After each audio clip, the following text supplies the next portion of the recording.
அமித்ஷாவின் சாணக்கியத்தனம். தமிழ்நாட்டில் ஏற்பட போகும் தொங்கு சட்டசபை. மு.க. ஸ்டாலினுக்கு எதிராக டெல்லி போடும் அதிரடி அரசியல் கணக்கு.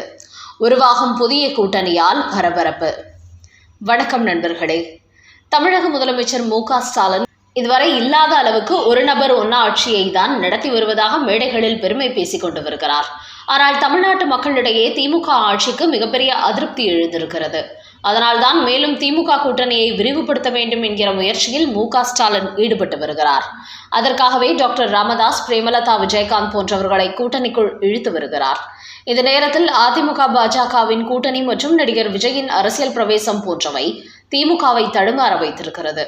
குறிப்பாக முஸ்லிம்களின் ஓட்டுகளை திமுக தக்க வைத்துக் கொண்டாலும் கிறிஸ்தவர்களின் வாக்குகளை திமுகவினால் தக்க வைத்துக் கொள்ள முடியாத நிலை ஏற்பட்டுள்ளதாம்.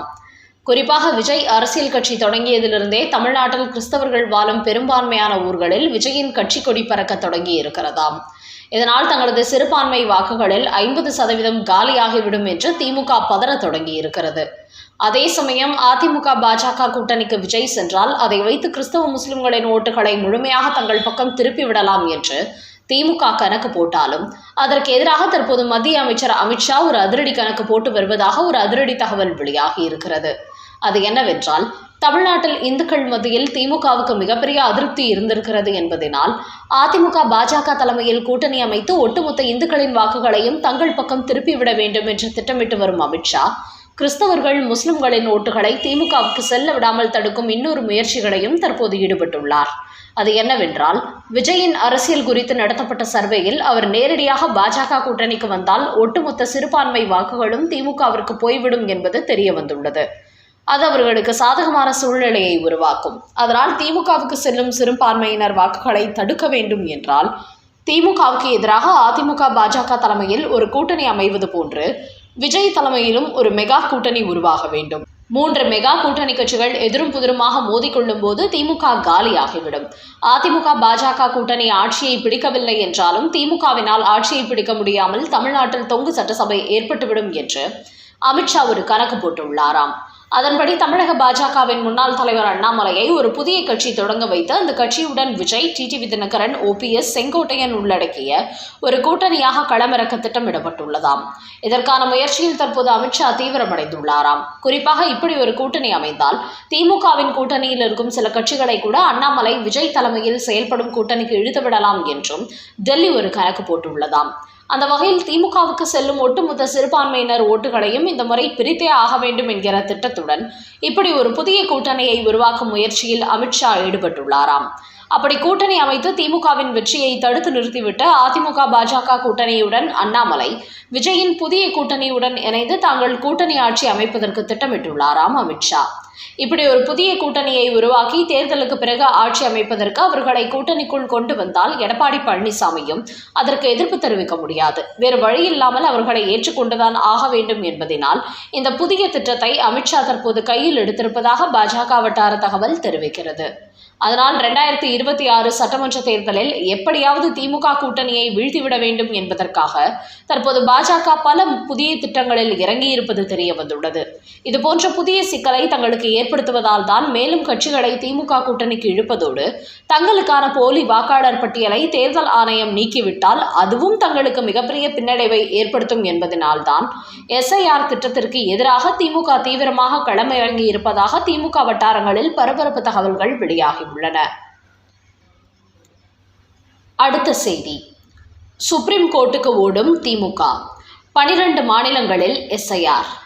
திமுக மட்டும் எதிர்ப்பு தெரிவிப்பது ஏன்? அறிவாலயத்தில் கசிந்த பின்னணி ரகசியம். இந்திய தேர்தல் ஆணையம் நாடு முழுக்க தமிழ்நாடு, கேரளா, மேற்கு வங்காளம் உள்ளிட்ட 12 மாநிலங்களில் சிறப்பு வாக்காளர் திருத்தப் பணிகளை நாளை முதல் தொடங்கப் போகிறது. ஆனால் பல மாநிலங்களில் இது நடைபெற்ற போதும் தமிழ்நாட்டில் உள்ள திமுக மட்டும் எதிர்ப்பு தெரிவிக்கிறது. அதற்கு அவர்கள் சொல்லும் காரணம் கடுமையான விமர்சனங்களுக்கு உள்ளாகி இருக்கிறது. அதாவது பொங்கல், கிறிஸ்துமஸ் போன்ற பண்டிகை வருவதால் வாக்காளர் பட்டியல் தயாரிப்பு பணியில் விடுபட்ட வாக்காளர்களும் சேர விரும்பும் வாக்காளர்களும் சிரமத்துக்கு உள்ளாகி விடுவார்கள். அவர்களது ஓட்டுரிமையை இழந்து விடுவார்கள். அதோடு தேர்தலுக்கு இன்னும் சில மாதங்கள் இருப்பதால் இதை இப்போது நடத்தக்கூடாது என்று திமுக இன்று அவசர கதியில் ஒரு மனுவை உச்சநீதிமன்றத்தில் தாக்கல் செய்ய போகிறது. ஆனால் இதற்காக நேற்று திமுக ஒரு அனைத்து கட்சி கூட்டம் நடத்தியது. ஆனால் அதில் அனைத்து கட்சிகளும் அழைக்கப்படவில்லை. தங்களுக்கு சாதகமான கட்சிகள் மட்டுமே அழைத்தார்கள். குறிப்பாக அதிமுக, பாஜக, பாமக போன்ற கட்சிகளுக்கு அவர்கள் அழைப்பை விடுக்கவில்லை. அதோடு அவர்கள் அழைப்பு விடுத்த நாம் தமிழர் கட்சி, அமமுக, தவேக, தமாக உள்பட 20 கட்சிகள் இந்த கூட்டத்தை புறக்கணித்து விட்டார்கள். இதற்கு முக்கிய காரணம், இவர்கள் எல்லாம் சிறப்பு வாக்காளர் திருத்தப் பணிகளை கொண்டு வர வேண்டும் என்று கூறுகிறார்கள்.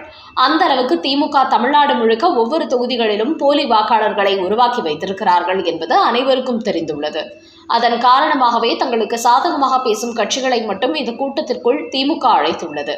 அதோடு ஏற்கனவே பீகாரில் நடைபெற்ற SIR என்கிற வாக்காளர் திருத்த பணிகளுக்கு எதிராக உச்சநீதிமன்றத்தில் வழக்கு நடைபெற்று வரும்போது இறுதி தீர்ப்பு வரும் வரை இதை ஒத்திவைக்க வேண்டும், இது தமிழக மக்களின் ஓட்டுரிமைக்கு எதிரான செயல் என்று நேற்று இந்த கூட்டத்தில் கலந்து கொண்ட கட்சிகள் பேசியுள்ளார்கள். இந்த நிலையில் இந்த SIR பணிகள் தமிழ்நாட்டில் தொடங்கப்பட்டால் தங்களது ஒட்டுமொத்த போலி வாக்குகளையும் காலி பண்ணிவிடுவார்கள் என்பதற்காக உச்சநீதிமன்றத்தில் இதற்கு எதிராக திமுக சார்பில் இன்று மனு தாக்கல் செய்திருக்கிறார். ஆனால் இன்னொரு பக்கம் அதிமுக, பாஜக கட்சிகள் சார்பில் மு.க. ஸ்டாலின், உதயநிதி உள்ளிட்ட பல திமுகவின் முக்கிய புள்ளிகள் போட்டியிடும் தொகுதிகளில் 10,000 முதல் 20,000 போலி வாக்குகள் கண்டறியப்பட்டுள்ள நிலையில் இந்த பணிகளை தீவிரப்படுத்த வேண்டும், தமிழ்நாடு முழுக்க திமுக உருவாக்கி வைத்திருக்கும் போலி வாக்காளர்கள் பட்டியல் என்கிற கட்டமைப்பை உடைத்தெறிய வேண்டும் என்று அதிமுக, பாஜக சார்பிலும் தேர்தல் ஆணையத்துக்கு ஒரு புகார் அனுப்பப்பட உள்ளதாம். அதோடு ஒருவேளை உச்சநீதிமன்ற நீதிபதிகள் ஏற்கனவே SIR நடவடிக்கைக்கு எதிராக வழக்கு விசாரணை நடத்தி வரும் நிலையில் அதை காரணம் காட்டி தமிழ்நாடு உள்ளிட்ட 12 மாநிலங்களில் வாக்காளர் திருத்தப் பணிகள் நடைபெறுவதற்கு தற்காலிக தடை போட்டால் அதற்கு எதிராக அதிமுக, பாஜக கட்சிகள் உச்சநீதிமன்றத்தில் வழக்கு தொடரவும் திட்டமிட்டுள்ளார்கள். அப்போது திமுக தமிழ்நாட்டில் எவ்வளவு போலி வாக்காளர்கள் பட்டியலை உருவாக்கி வைத்திருக்கிறார்கள் என்கிற அனைத்து ரகசியங்களையும் உச்சநீதிமன்றத்தில் அம்பலப்படுத்தவும் திட்டமிட்டுள்ளார்கள். அதனால் என்னதான் திமுக குறுக்கு வழியில் செயல்பட்டாலும் அதை எதிர்த்து மனு தாக்கல் செய்ய எதிர்க்கட்சிகளும் தயார் நிலையில் உள்ளனர். அது மட்டுமின்றி இந்தி கூட்டணியில் இடம்பெற்றுள்ள மேற்கு வங்காளம், கேரளா போன்ற மாநிலங்கள் கூட இதற்கு எதிர்ப்பு தெரிவிக்காத நிலையில் திமுக மட்டும் பதறி கொண்டு வருவது இந்திய அளவில் கவனம் பெற்றுள்ளது. இந்த நிலையில் இன்று உச்சநீதிமன்றத்தில் திமுக தொடரும் SIR நடவடிக்கைக்கு எதிரான மனுவை உச்சநீதிமன்றம் ஏற்றுக்கொள்ளுமா, இல்லை அது குறித்த வழக்கு நிலுவையில் இருப்பதால் இதை நிராகரித்து வருமா என்பது விரைவில் தெரியவரும். தவேக அலுவலகத்தில் விஜயிடம் CPI அதிகாரிகள் விசாரணை நடத்தினார்களா? கடந்த மாதத்திலிருந்து கரூரில் விசாரணையில் ஈடுபட்டு வரும் CPI அதிகாரிகள் 750க்கும் மேற்பட்டோருக்கு சம்மன் அனுப்பி விசாரணை நடத்தியுள்ளார்கள். இந்த நிலையில் அடுத்த கட்டமாக தற்போது அவர்களின் கவனம் தமிழக வெற்றி கழகத்தின் மீது திரும்பி இருக்கிறது. அந்த கட்சியின் நிர்வாகிகள் பலரிடத்தில் விசாரணை தொடங்கப்பட்டதாக கூறப்பட்ட நிலையில் இன்றைய தினம் CPI அதிகாரிகள் பனையூரில் உள்ள தமிழக வெற்றி கழக அலுவலகத்துக்கு சென்றுள்ளார்கள். ஏற்கனவே கரூரில் விஜயின் வாகனம் என்ற இடம், அந்த சாலை ஆகியவற்றை 3D லேசர் கருவியை கொண்டு அளவீடு செய்த CPI அதிகாரிகள் இன்று விஜயின் அலுவலகத்துக்கும் சென்று அவரது பிரச்சார வாகனத்தை நேரடியாகவே ஆய்வு செய்திருக்கிறார்கள். அதோடு அதில் பதிவாகியிருந்த CCTV புட்டேஜை வாங்கியிருப்பவர்கள் நிர்வாகிகளிடத்தில் கரூர் பிரச்சாரம் குறித்த சில கேள்விகளையும் கேட்டுள்ளார்கள். என்றாலும் இதுவரை விசாரணை நடத்த விஜய்க்கு அவர்கள் அழைப்பு விடுக்கவில்லையா?